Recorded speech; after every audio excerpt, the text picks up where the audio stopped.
여러분 안녕하세요. 오늘은 베스트셀러를 한번 소개해 볼까 합니다. 일본에서 세계 누적 판매 부수 650만 부를 자랑하는 그 베스트셀러를 지은 작가입니다. 기시미 이치로라고 심리학가이자 철학자인 이분이 미움받을 용기라는 책을 썼는데 대단한 그 판매 부수를 기록했죠. 근데 이분이 강의 형태로다 5번 정도, 6번 정도 이렇게 강의를 했습니다. 그 내용들이 우리가 한 번씩은 생각해 볼 그런 여지가 있는 것들이어서 제가 읽은 내용을 가지고 소개를 하는 시간을 가져보도록 하겠습니다.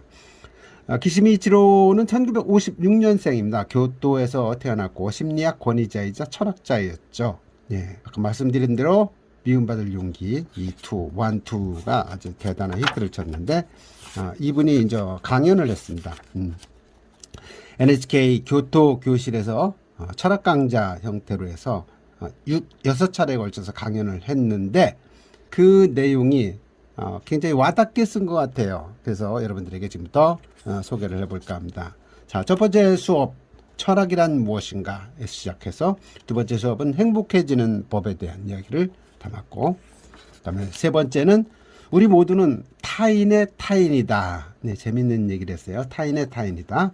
그다음에 네 번째는 나의 됨과 질병을 통해 배우는 것. 그리고 우리가 늘 잊을 수가 없는 죽음은 끝이 아니다. 마지막 지금 여기를 살다.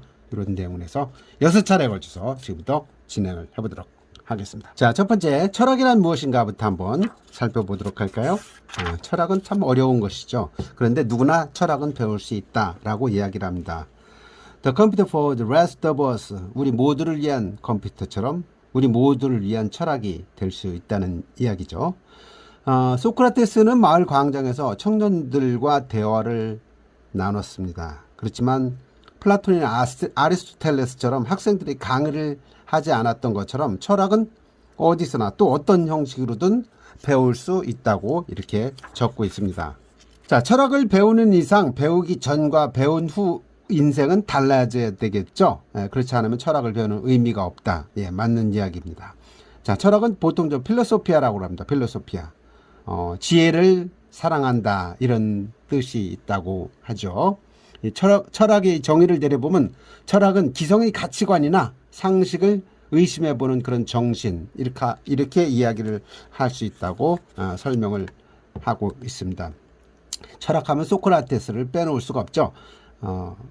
다른 이들은 자신이 아무것도 모른다는 사실을 알지 못하는데 소크라테스는 자신은 스스로 무지를 알고 있었기 때문에 신이 자신을 가리켜 지혜롭다 이렇게 했다는 거죠.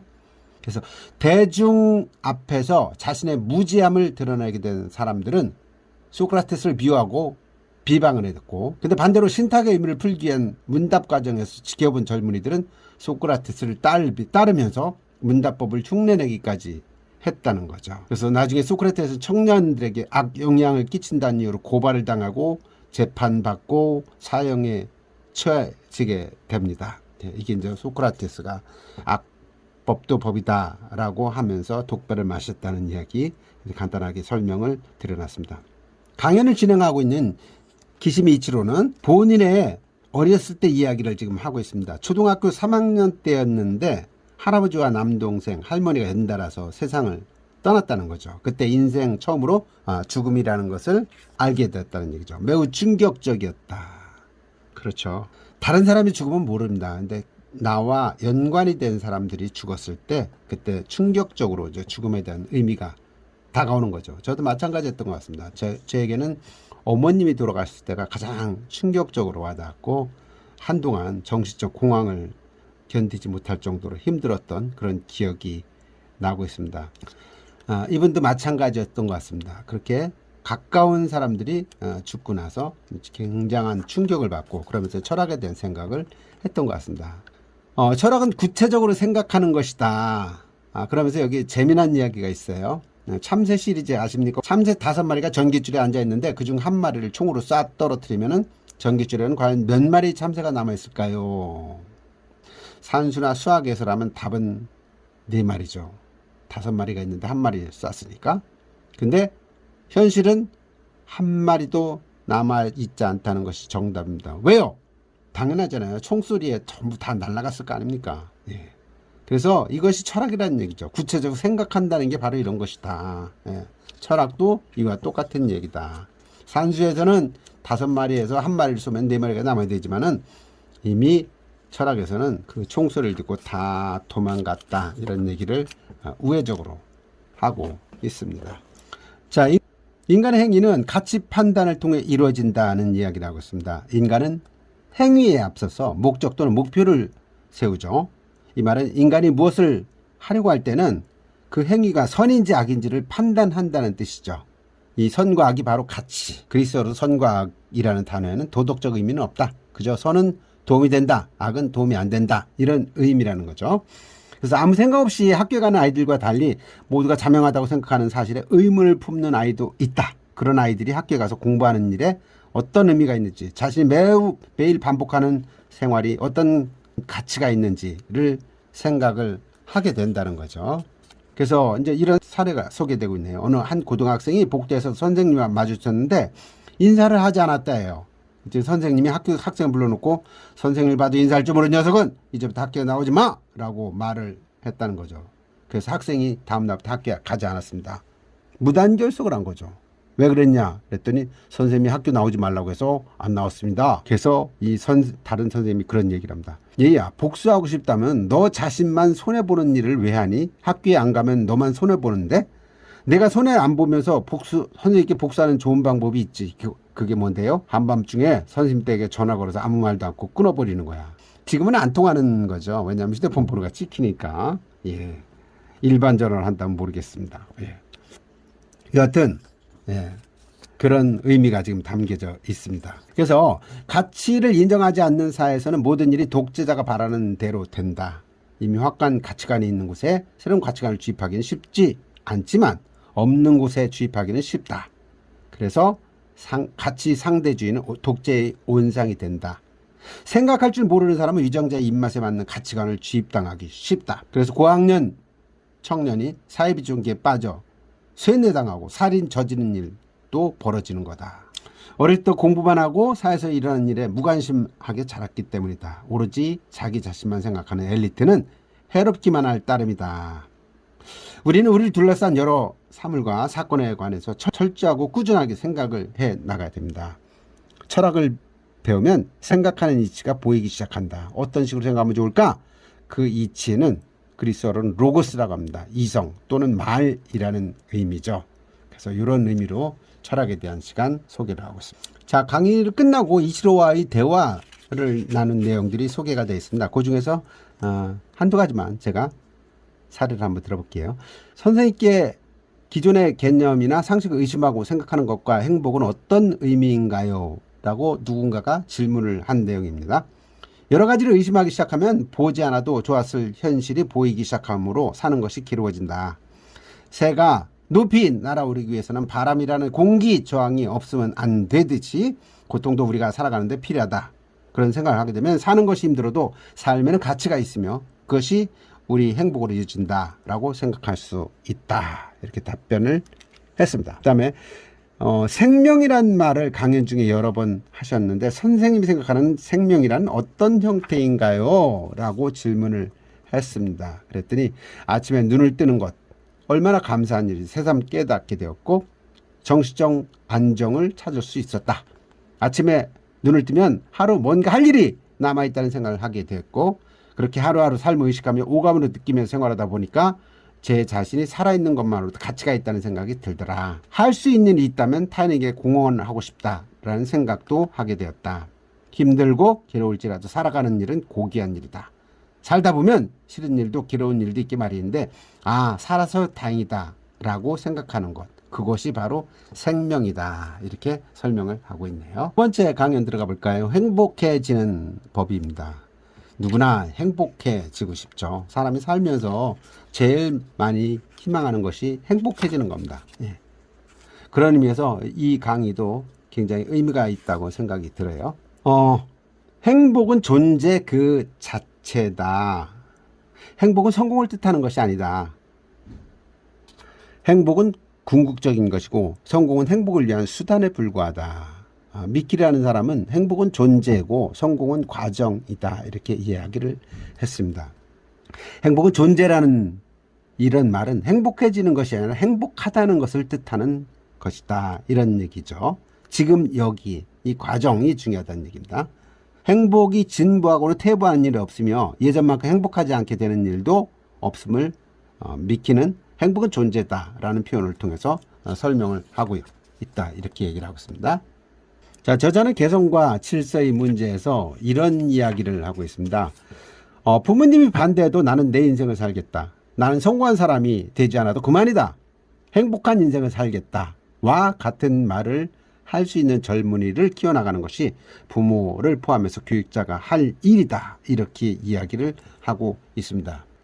자, 이 저자는 미움받을 용기라는 책을 통해서 남에게 미움을 받으라는 말이 아니라 남에게 미움받는 것을 두려워하지 말라는 뜻이라고 이야기를 합니다. 실제로 남의 안색을 살피고 평판이나 명예에 신경을 쓰게 되면 내가 해야 할 일을 할 말을 못하게 된다. 이렇게 설명을 하고 있습니다. 그래서 보통 행복으로 간주되는 것이 이제 성공이라고 하는데 그 성공이라는 것을 외투를 벗어 던지듯 홀가분하게 벗어 던질 수 있는 사람이 진짜 행복한 사람이다. 그렇게 이야기를 하고 있습니다. 자, 미키는 괴테의 시를 인용해서 이런 얘기를 하고 있습니다. 자기 자신을 잃지 않는다면 그 어떤 삶이라도 영위할 수 있다. 모든 것을 다 잃어도 좋다. 나 자신으로 머물러 있을 수만 있다면. 보통 사람들은 인정의 욕구에 매달리게 되죠. 그래서 예술가들도 생전에 평가를 받지 못하는 경우가 많았다. 고흐도 그랬고 고갱도 그랬고. 하지만 그들은 평가받지 못해도 그림을 그만두지는 않았다. 마찬가지로 우리 역시 남에게 평가를 못 받는다고 해도 내가 하는 일, 또 나 자신에게 가치가 있다고 생각해야 한다. 그것이 바로 자립이고 그것이 바로 또 행복의 원천이 된다. 그리고 가장 중요한 얘기를 여기서 하고 있습니다. 행복에 관한 이야기죠. 저는 성공하지 않아도 된다고 생각합니다. 특별한 무엇이 되지 않아도 괜찮습니다. 풍족한 삶 또는 평탄한 삶을 살고자 애쓰지 않아도 됩니다. 그저 자기 자신의 인생을 살아내면 됩니다. 그것이 바로 성공입니다. 이렇게 정의를 내리고 있네요. 자, 행복에 대한 강연이어서 그런지 몰라도 이치로와의 대화 시간에 질문한 사람들이 그렇게 많네요. 질의 답변이. 그 중에서 제가 여러분에게 소개하고 싶은 거 한번 골라서 해보겠습니다. 자, 강연 내용 중에 행복해짐이 아니라 행복 그 자체로 있음에 관한 설명이 있었고, 행복하기 위해서는 자기 자신으로 있어야 한다 말씀을 하셨는데, 지금 제가 여기서 선생님 강연을 듣고 있는 게 너무 좋다고 여기는 것이 행복하게 사는 첫걸음인가 하는 생각이 들었습니다. 그렇게 해도 될까요? 라고 질문을 했네요. 여기에 대해서 미키 기요시는 이러한 상태를 가리켜 자기 자신으로 존재한다라고 표현을 했습니다. 성공하지 않아도 자신이 존재하고 살아가고 있다는 것, 더불어 사람과의 연관 속에 있음을 깨닫는 것, 그것이 바로 행복이다. 행복하기 위한 조건은 없다. 이렇게 이야기를 했네요. 그리고 행복은 행운이 아니라고 이야기를 합니다. 행운이 있었기에 행복해지는 것은 아니다. 반대로 불운한 일이 있어서 행복하지 않게 되는 것도 아니다. 행복은 그렇게 뭔가에 의해서 결정되지 않으며 불행 또한 뭔가에서 결정되지 않는다. 성공도 실패도 조금도 행복을 뒤흔들지는 못한다. 이렇게 생각할 수 있게 되면 인생이 상당히 다르게 보이기 시작한다는 거죠. 물론 진지하게 살 필요는 있다. 진지하게 사는 건 살아가는 데 꼭 필요한 요소다. 그렇지만 심각해진다고 해서 행복이라는 부분을 해결하는 데는 아무 도움이 되지 않는다. 이렇게 얘기를 하고 있네요. 자, 그리고 다음엔 행복은 그 자체로 존재하는 것이라는 얘기가 있었고, 후반에는 행복은 곧 생명이라는 얘기가 있었다라는 이런 질문에 대해서 아주 재미난 답변을 하고 있습니다. 죽은 사람은 육체가 사라지는 것일 뿐 생명은 계속 이어진다. 지금 저는 이렇게 마이크를 들고 말하고 있습니다만은 마이크 스위치가 켜져 있지 않으면 제 목소리는 저기 뒤쪽까지 닿지 않겠죠? 비하자면 마이크는 제 몸입니다. 이 마이크는 때때로 접촉 불량을 일으켜 일시적으로 꺼지기도 하는데 그러면 제 소리는 여러분께 가닿지 않습니다. 바로 질병에 걸린 상태와 같다고 할 수 있습니다. 그러다가도 또 전원이 켜지고 그러면 회복이 되기도 하죠. 마이크 전원이 영원히 꺼져버리는 것이 죽음입니다. 사람은 죽은 후에도 아무 말을 멈추지 않을 것입니다. 계속 말을 이어가고 있으리라는 거죠. 다만 마이크 역할을 해준 신체의 전원이 끊기는 바람에 그 목소리가 살아있는 사람에게 닿지 않는 것일 뿐입니다. 저는 인간의 삶이 육체의 소멸로 끝나는 것이 아니라 죽은 후에도 사람은 타인에게 공헌할 수 있음을 목숨 또는 생명이라는 말을 빌려 전달하고 싶었다. 이런 얘기를 하고 있습니다. 자, 오늘 세 번째 강의, 우리는 모두 타인의 타인이다에 대한 얘기도 한번 해볼게요. 여기서 가장 중요한 명제를 던지고 있습니다. 사람은 혼자서 살 수 없다. 예, 인간이라는 글자를 보면 사람과 사람의 사이를 뜻하는데 한 명 이상의 사람이 있을 때는 비로소 인간이 되는 거다. 먼저 사람은 생물로서 매우 약한 존재이기 때문에 혼자서는 살 수 없다. 갓 태어난 아기도 부모의 보살핌을 받지 않으면 한시도 살아갈 수 없다. 또 두 번째로 아이뿐만 아니라 어른도 타인의 도움이 필요하다는 점이다. 누구도 혼자 살 수 없다. 그렇죠? 끊임없이 남의 도움을 필요로 하고 게다가 도움을 주는 이들은 언제든 도움의 손길을 내밀 준비가 되어 있다. 그것이 인간이라는 존재다. 그리고 타인에 대해서 이렇게 설명을 하고 있네요. 자신이 타인을 볼 때 그 사람에 대해서 여러 가지 생각을 하듯 마찬가지로 자신을 보고 있던 타인도 자신에 대해서 뭔가를 생각했겠구나 싶고 그런 의미에서 자신은 타인의 타인이라는 사실을 깨닫게 된다. 이렇게 설명을 하고 있습니다.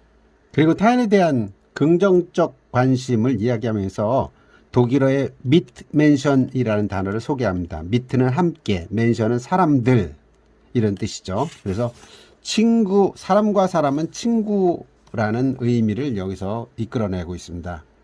그런데 아들러라는 사람의 말을 인용해서 모든 고민은 대인관계에서 비롯된다.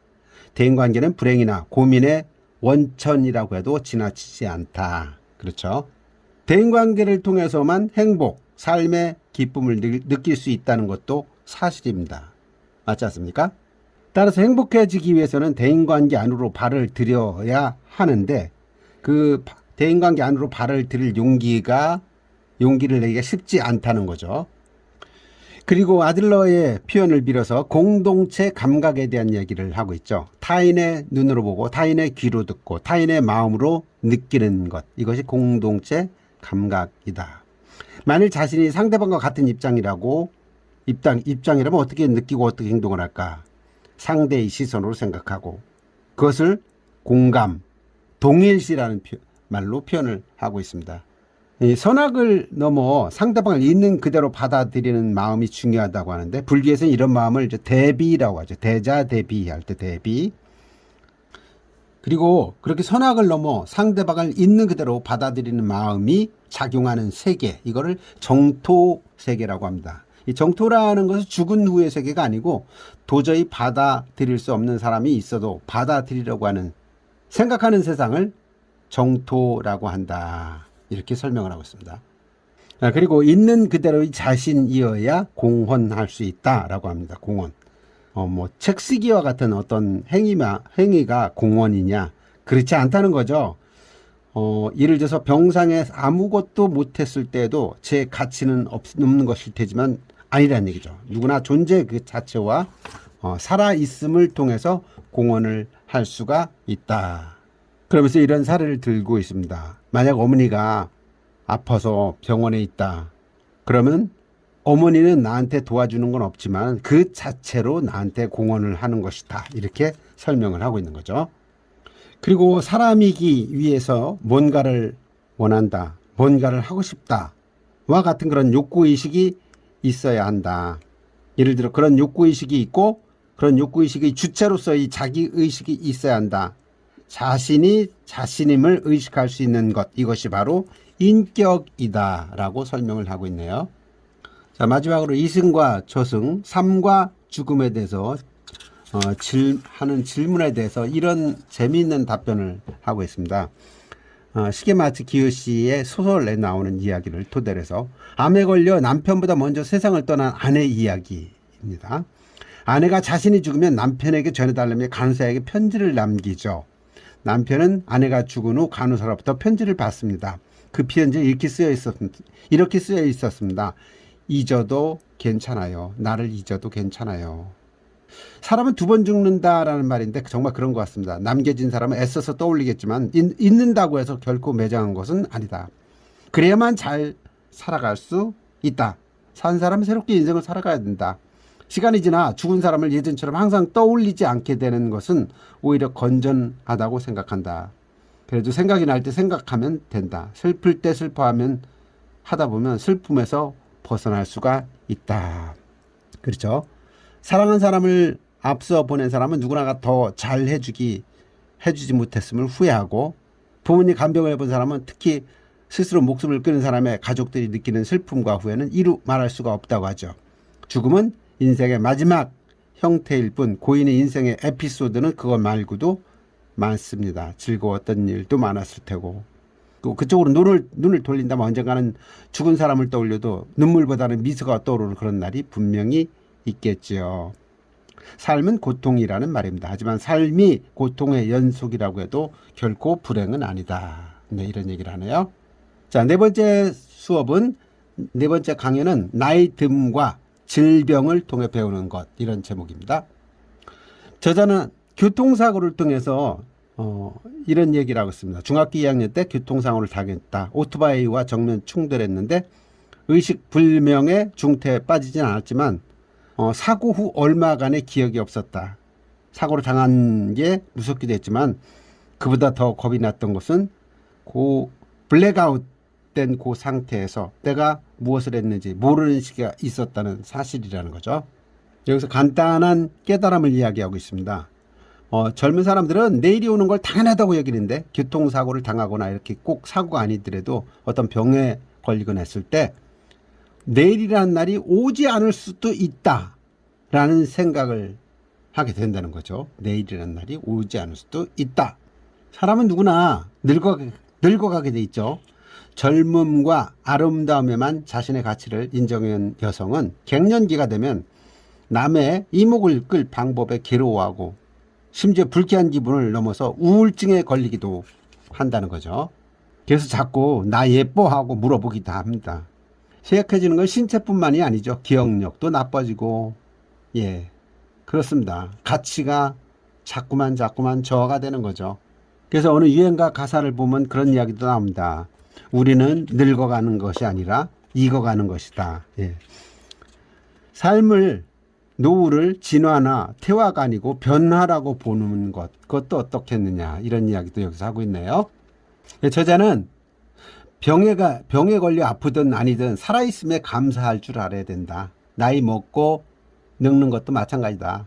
나이 드는 것은 불가역적인 일이고 도로 젊어질 길은 없다. 그런데 회복되지 않는다고, 젊어지지 않는다고 절망할 필요도 없다라는 거죠. 여기서 이런 이야기를 펼치고 있습니다. 건강이 무엇이냐? 도구다. 건강은 도구다. 그런데 건강해지려고 사는 것은 아니다. 약을 먹고 건강해지려고 살고 있는 것도 아니다. 우리는 행복해지기 위해서 살아가고 있다. 그러므로 건강해지려는 노력이 행복으로 이어지지 않으면 의미가 없다. 이렇게 결론을 내리고 있습니다. 결론은 행복하게 사는 데 있다는 거죠. 건강은 행복하게 살아가기 위한 하나의 수단에 지나지 않는다. 건강이 행복의 필수 조건은 아니다. 행복은 존재라고 말했다. 지금 여기 바로 이 순간 사람은 행복하다라는 사고방식.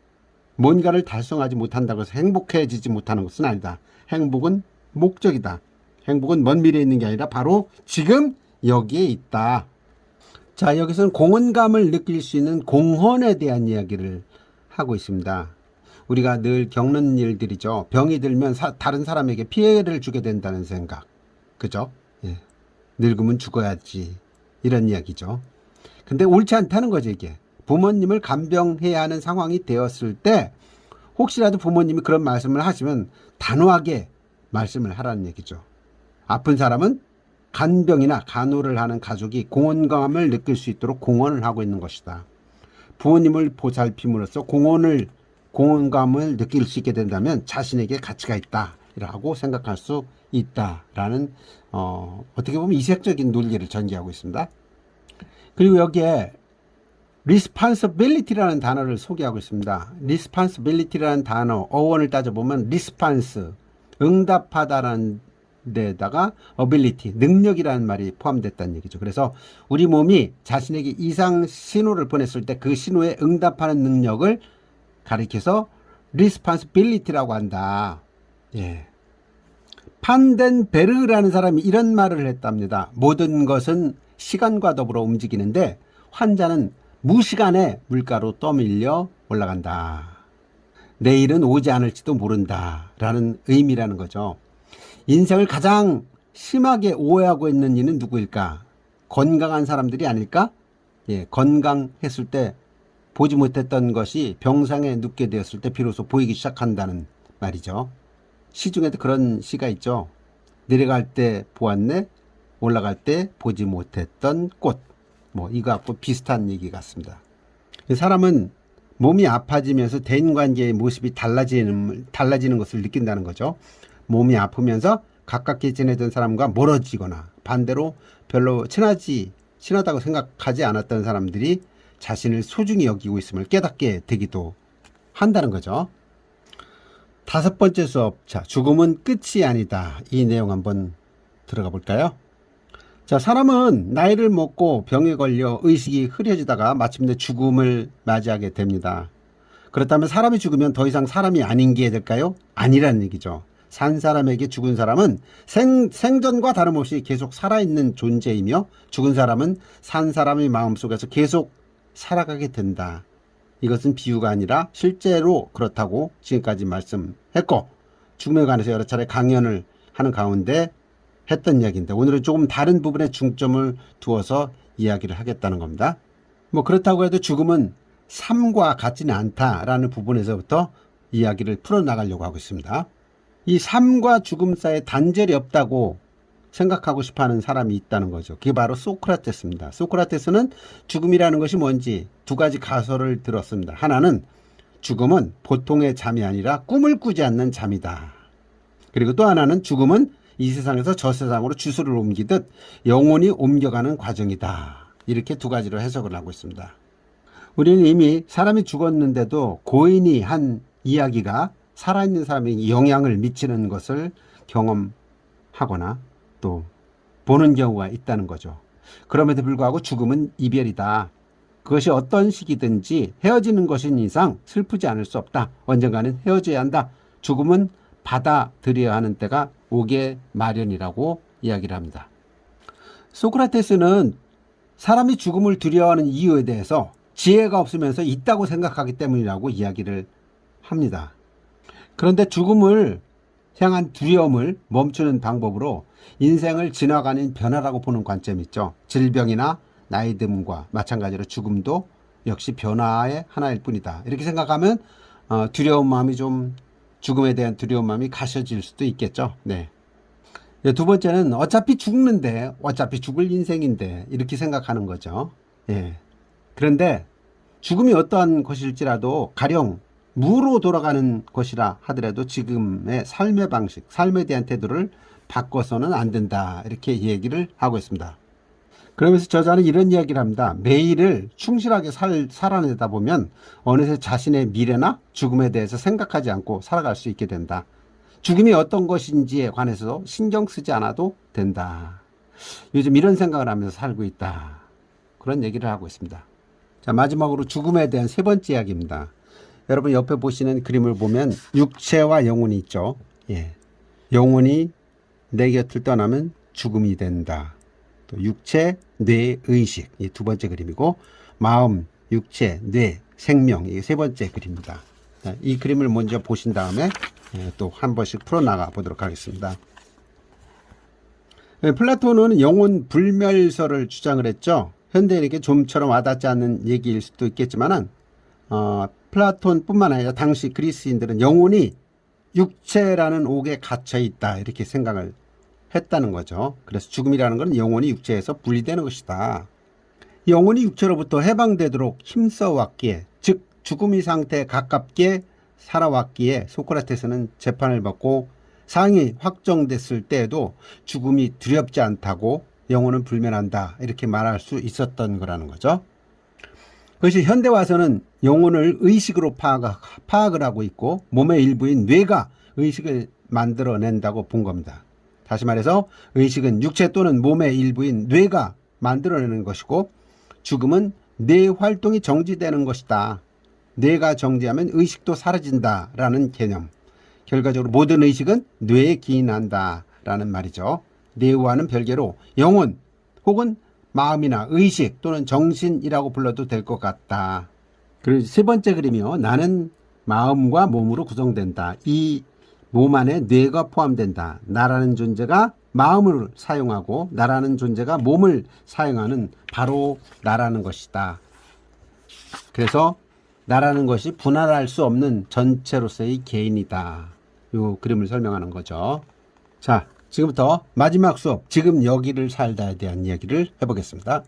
미국의 정신분석학자인 에리 프롬이 히크 에트 뭉이라는 라틴어를 자신의 저작 소유냐 존재냐 to have or to be 라는 말에 사용했는데 여기서 히크, 여기, 누크, 지금이라는 뜻이 여기에 나온다는 거죠. 이 강연에서는 자의리하게 산다라는 말이 나오는데 자의리라는 얘기는 사실이나 현실에 근거를 둔 이란 뜻으로 해석을 하고 있습니다. 즉 자의리하게 산다라는 말은 현실과의 접점이 있는 삶의 방식 또는 더욱 쉽게 설명하자면 실제적인 삶의 방식이다라는 의미로 해석을 하고 있습니다. 아들러는 남에게 잘 보이고 싶어하는 마음을 가리켜서 허영심이라고 표현했는데 사람은 이 허영심으로 인해서 쉽게 현실과의 접점을 잃는다고 주장을 했죠. 그런 사람들은 자신의 인생이 아닌 타인이 자신에게 기대하는 인생을 살려고 하기 때문에 자의리하게 산다라고 할 수 없다라고 이렇게 단정을 내리고 있습니다. 즉 해야 할 일을 하지 않고 할 말을 하지 못하는 사람은 결국 자기 자신 말고는 아무에게도 관심이 없다라는 이야기가 됩니다.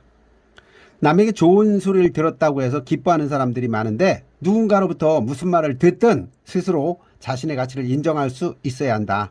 타인의 평가에 자신을 맞추며 사는 사람의 삶은 자의리하다라고 할 수가 없다. 타인의 평가와는 관계없이 있는 그대로의 자신을 받아들이는 것이 자의리하게 산다는 것이다 라고 이야기를 합니다. 사람은 흐름 속에서 살아간다. 고대 그리스 철학자 헤라클리토스는 같은 강물에 두 번 발을 담글 수 없다라고 말했습니다.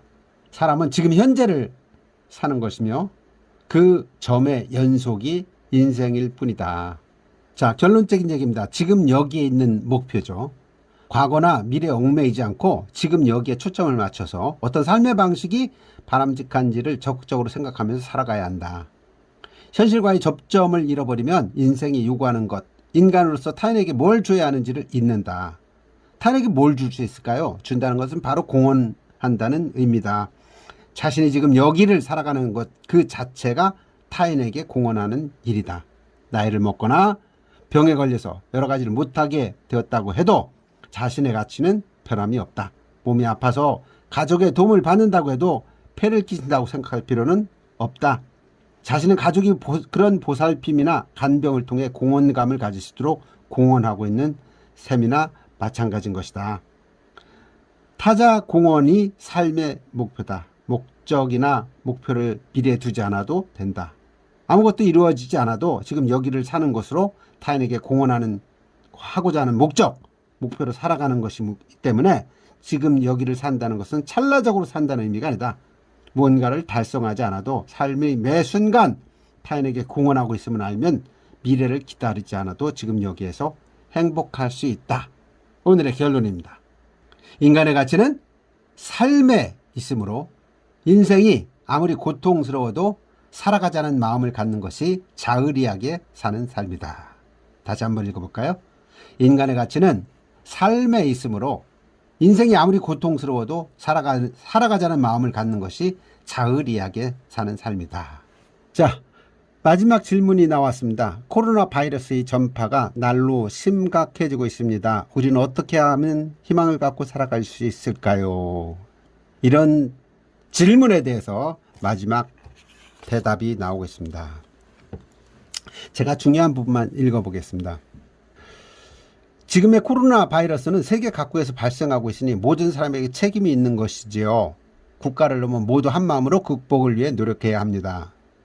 용기는 전염된다고 했습니다. 모든 사람에게 전염되어 가고 있는 이 질병을 극복하기 위해서라도 이제 우리 모두에게 용기가 전염되어야 합니다. 먼저 타인을 친구라고 생각하는 용기가 필요합니다. 두 번째는 비관주의도 낙천주의도 아닌 낙관주의적 태도를 가져야 한다. 물론 직면한 질병에 따라 우리가 할 수 있는 일과 할 수 없는 일이 나뉩니다. 질병이 인간의 사정에 따라 종식될 리는 없으니까요. 그러니 가능한 것을 할 수밖에 없지요. 마지막으로 앞으로 살아감에 있어서 정말 중요한 것과 그렇지 않은 것을 구별하는 용기를 가져야 합니다. 자신의 가치관을 의심하고 인생의 의미를 생각하게 하는 것이 철학이라고 저는 이해하고 있습니다. 일반적으로 주어진 인생의 의미라는 것은 없다. 인생의 의미는 당신 스스로 자신에게 부여하는 것이다. 자, 이런 아들레의 말을 인용하면서 인생에는 의미가 없다는 뜻이 아니다. 인생에는 일반적인 의미는 없다. 누구에게나 들어맞는 인생의 의미는 없다. 성공이야말로 인생의 의미라고 생각하면서 아무런 의심도 없이 성공을 인생의 목표로 삼는 사람이 많지만 인생의 의미는 그런 게 아니라 자기 스스로 찾아야 하는 것이다. 인생의 의미는 자기 스스로 찾아야 하는 것이다. 지금까지 나이듦, 질병, 죽음에 마주하는 6번의 철학 강의에 대해서 제가 독서 내용을 정리해서 말씀드려봤는데요. 인생의 의미는 자기 스스로 찾아가는 것에 있다라는 결론, 여러분들도 생각해 보시면서 나중에 이 책 혹시 읽어보게 되신다면 그런 점에 중점을 두면서 이해하는 그런 시간 가져보시기 바랍니다. 자, 지금까지 내용이 좋았다면 구독, 좋아요, 그리고 댓글 눌러주시면 감사하겠습니다. 고맙습니다.